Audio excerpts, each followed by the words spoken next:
और देखिएगा हम साथ साथ ही बात करते हैं, क्योंकि ये क्या है हमारी जो मुख्य धारा की मीडिया, जैसे सोशल मीडिया की अगर बात कहें तो गोदी मीडिया भी कहा जाता है। सोशल मीडिया पर खूब कमेंट आते हैं गोदी मीडिया के रूप में। तो हमारे कुछ ऐसे मामले ऐसे होते हैं कि जो मीडिया के द्वारा नहीं उठाए जाते हैं वहीं, क्योंकि आजकल की मीडिया आप देखेंगे कि सीधा हिंदू मुस्लिम का रूप दे रही है, और या फिर दलित जाति को देखकर आवाज़ उठाई जाती है। तो हम उनसे बातचीत करते हैं। हमारे साथ हैं सीधे कमल सिंह जी बात करते हैं। जी कमल सिंह जी, मुझे बताइए कि जैसे कि अभी कुछ समय पहले 2 साधुओं की हत्या कर दी गई। मेरा मानना ये नहीं है कि साधुओं की हत्या कर देगी तो हम उसका मतलब कि होनी चाहिए, हम उसके ऐसा नहीं है, विरोध में नहीं है, लेकिन हम ये कि हत्या चाहे साधु हो चाहे कोई मुस्लिम हो, किसी की भी मॉब लिंचिंग नहीं होनी चाहिए। हमारे चैनल का माध्यम ये है। तो जो मुख्य जब साधुओं की हत्या हुई तो जो मीडिया है, मुख्य धारा का मीडिया, उस पर खूब आवाज़ उठाई गई। लेकिन अभी जो 2 दलितों के यहाँ पर जो अत्याचार हुआ है, मौत भी हुई है, तो उन पर कोई आवाज़ नहीं उठाएगी। तो इसके लिए क्या कहेंगे आप? देखिए, आजकल जो ट्रेंड चल रहा है यहाँ पर, जो सारा रूपरेखा जो बनी हुई है, आज क्या है कि जो भी मॉब लिंचिंग का जहाँ तक मामला था, ये अक्सर मॉब लिंचिंग दलित और मुसलमानों की होती रही। यहाँ पर कहीं गौ रक्षा के नाम पर मॉब लिंचिंग होती रही। तो हमेशा से दलित और मुसलमान को यहाँ पर इस देश में टारगेट बनाया गया, और एक आरएसएस का ऐसा एजेंडा है कि वो लोगों में ऐसा जहर पैदा कर देती है, युवाओं के दिमाग में भी, कि अगर कहीं पर पुल गिरता है और उसको जो है जनरल कैटेगरी के लोग बनाते हैं। अक्सर उसमें पता लगता है कि जब बाद में जांच होती है तो द्विवेदी त्रिपाठी जी और उसमें जनरल कैटेगरी के लोग पुल बनाते हैं। और वो आज का युवा इस बात को कहता है कि जब आरक्षण वाले इंजीनियर आएंगे तो ऐसे काम तो होंगे। आज डॉक्टर्स में कोई भी मामला ख़राब हो जाता है तो कह दिया जाता है कि आरक्षण के उसमें बन के जो डॉक्टर आए हैं तो उसकी वजह से ये सब हो रहा। जबकि आरक्षण वाले लोगों को तो आज भी मौका सही से नहीं मिल रहा। आरक्षण के नाम पे ये लोग बदनाम हैं। इनके हाथ में केवल कटोरा थमा दिया गया। और आज भी किसी भी सरकारी तंत्र में आप देखें तो चौबे जी, पांडे जी, तिवारी जी, उपाध्याय जी पाएंगे, और इस बहुजन समाज के लोग उसमें सही तरीके से नौकरियों पर है नहीं। मॉब लिंचिंग का जो मामला था, उस मॉब लिंचिंग को जब शुरू किया गया तो सबसे पहले दलित और मुसलमानों की मॉब लिंचिंग हुई। और मॉब लिंचिंग जब बढ़ती रही, जब बहुत सारा काम हो जाता, और जब दलितों पर आए दिन अत्याचार होते हैं और काफ़ी समय तक अत्याचार होते रहे, उसमें तत्काल संज्ञान में नहीं लिया गया। और तकरीबन 20 से 25 दिन के बाद माननीय प्रधानमंत्री जी कहते हैं कि भाई दलितों पे अत्याचार मत करो, आप मुझे मार लो पर उनको मत मारो। तो अक्सर होता क्या कि पहले पूरा तामझाम हो जाता, सब कुछ सारी चीज़ ख़त्म हो जाती है, और उसके बाद काफ़ी समय पे हमारे जिम्मेदार लोगों के बयान आते हैं। अब मॉब लिंचिंग का जो मामला था, बार बार जब दलित और मुसलमान के साथ मॉब लिंचिंग होती रही, और जब एक रास्ता किसी को सिखा दिया गया तो एक रास्ते पे अगर आप चल रहे हो, गलत तरीके से चल रहे हो, तो दूसरा भी उस रास्ते पर निकल सकता है। जैसे कि अभी हम बात करें कि ये कोई खेत है, इसको पार्क को मान लीजिएगा, अगर इस पार्क से मैंने 4 बार निकलना शुरू यहाँ से कर दिया, जबकि इसका रास्ता उधर से होके जाता है, तो मुझे देखने के बाद एक आध आदमी और निकलेगा, एक आध और निकलेगा। तो उसी तरीके से ये रास्ता जो बनेगा, जो शॉर्टकट का रास्ता बनेगा, ये काफ़ी सारे लोगों के लिए हो जाएगा। तो उसी तरीके से जो मॉब लिंचिंग का मामला है, पहले इन लोगों ने, जिनकी मानसिकता अच्छी नहीं थी, वहाँ दलित मुसलमानों की मॉब लिंचिंग की, उसी को देखते देखते कुछ लोगों ने जो है वहाँ पे भी उसको सीख कर उसी से बढ़ावा मिला। तो अभी जब वो 2 साधुओं की हत्या हुई, वहाँ पर बात की गई, भाई इसको जो मॉब लिंचिंग साधुओं के साथ कर दी गई है, और उसको भी जो बात थी वो हवा देने का लोग काम कर रहे थे। ये तो इस देश का भी कुछ मैंने कहूँगा हुई दुखद घटना है, और मैं उसका निंदा करता हूँ कड़े शब्दों में। मगर ये इस देश के मुसलमानों का भी सौभाग्य रहा कि उसमें जो मॉब लिंचिंग करने वाले लोग थे वो मुस्लिम समुदाय से नहीं थे। अगर उसमें एक भी आदमी कुछ होता तो उसमें बड़े पैमाने पर फिर एक जहर घोल दिया जाता कि एक समुदाय के प्रति कि इन लोगों ने मॉब लिंचिंग की है। जी। मुझे बताइए कि जैसे कि इसकी आवाज़ तुरंत उठाई गई गोदी मीडिया पर, और जैसे कि हम बात करेंगे अर्णव गोस्वामी ने डायरेक्ट निशाना साधा था, मतलब सोनिया जी जो उन पर निशाना साधा था। लेकिन अभी जैसे 2 दलितों की अभी वो हुई है, हत्या हुई है, तो उस पर मीडिया के द्वारा आवाज़ नहीं उठाई गई। तो इस पर क्या कहेंगे? मीडिया दलितों पर आवाज़ क्यों नहीं उठाती? जब दलितों की हत्या होती है तो उस पर आवाज़ क्यों नहीं उठाई जाती? देखिए साहब, आप भी मीडिया से हैं, और मैं माफ़ी चाहूँगा इस बात को कहते हुए। मैं एक स्पष्टवादी आदमी हूँ और समाज का आंदोलन चला रहा हूँ।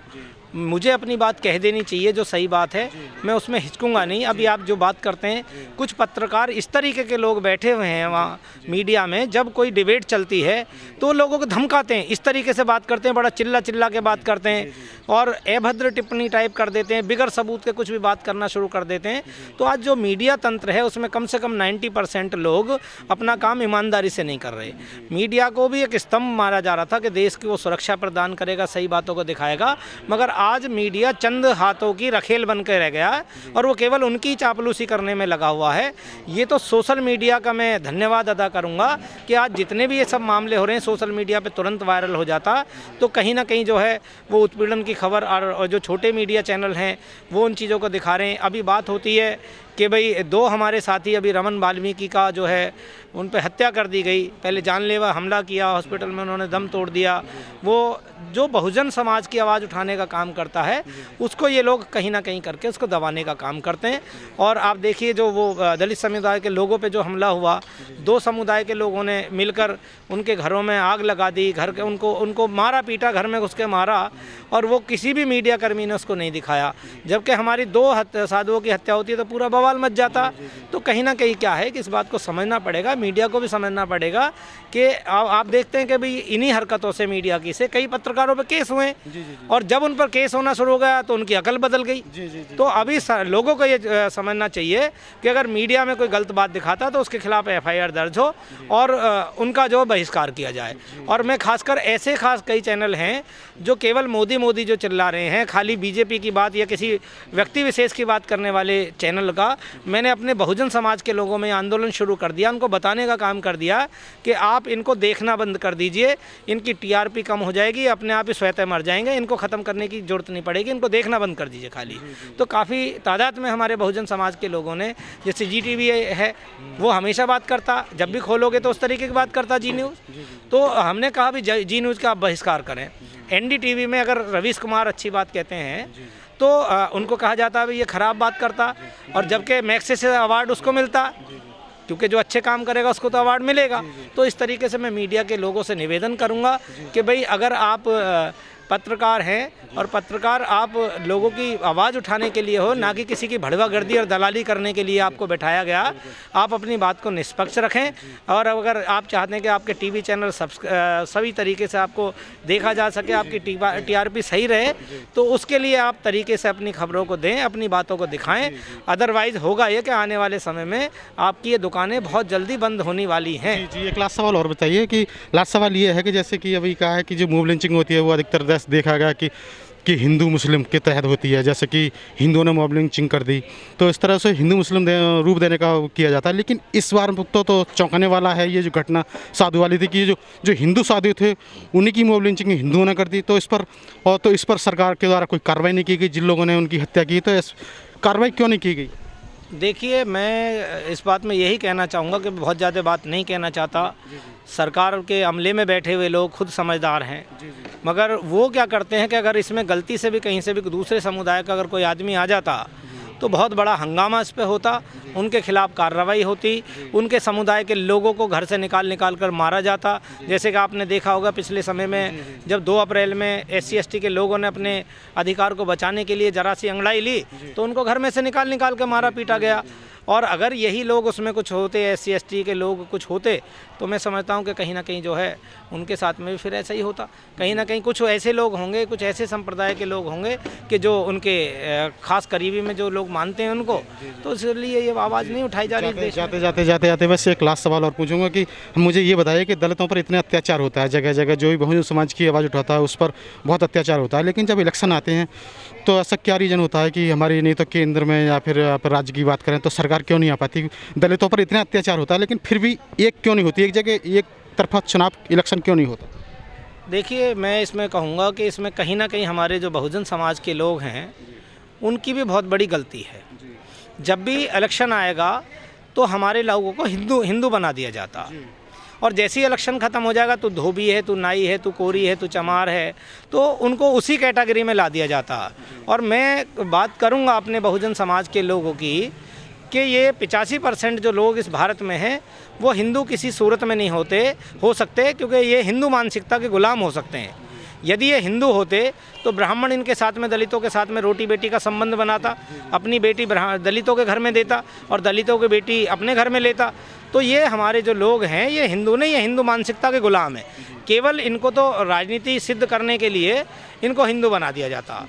पहले जब लोग होता था कि भाई जब मुसलमानों के साथ में हिंदू मुस्लिम के झगड़े होते थे तो अक्सर दलित समुदाय के लोग ही उनसे लड़ने जाते थे, वाल्मीकि और जाट समाज के लोग खासकर जाते थे लड़ने। जब बाबा साहब का लिटरेचर लोगों ने बांटा और क्रांतिकारी लोगों ने उनको समझाने की कोशिश की कि भाई मुसलमान भी कोई और नहीं है, वो आप पे उत्पीड़न नहीं करता और आप जाके लड़ते हो, और बाबा साहब के लिटरेचर को जब इन लोगों ने पढ़ा तो इन्होंने इनके हाथ की कठपुतली बनना बंद कर दिया और हिंदू मुसलमान के झगड़े उसी दिन से ख़त्म होने शुरू हो गए। जो कत्लेआम होता था वो कभी नहीं होता अब। तो जब उन्होंने देखा कि ये तो मामला अब हाथ से निकल गया, अब क्या करें, तो लोगों को मास्टरमाइंड बताना शुरू कर दिया। कहीं भी कोई होता, एक दाढ़ी वाला आता तो आतंकवादी हो जाता। तो यही बड़ा देश का दुर्भाग्य है और इस बात को समझना पड़ेगा। देश का भारतीय संविधान कहीं भी किसी में फ़र्क नहीं करता, समानतावाद की बात करता है और ये लोग संविधान को मिटाने की कोशिश इसीलिए कर रहे हैं कि भाई संविधान मिट जाएगा तो फिर लोगों को उसी तरीके से कर दिया जाएगा जैसे उनके साथ अत्याचार शोषण होता था। तो बहुजन समाज के लोगों को एकजुट होना पड़ेगा और इस बात को समझना पड़ेगा कि भाई आपके साथ में जो केवल आपको जब आपके ज़रूरत पड़ती है तब आपको यूज़ किया जाता, केवल इस्तेमाल किया जाता और इसके सिवा कुछ नहीं किया जाता। बहुत बहुत धन्यवाद आपका।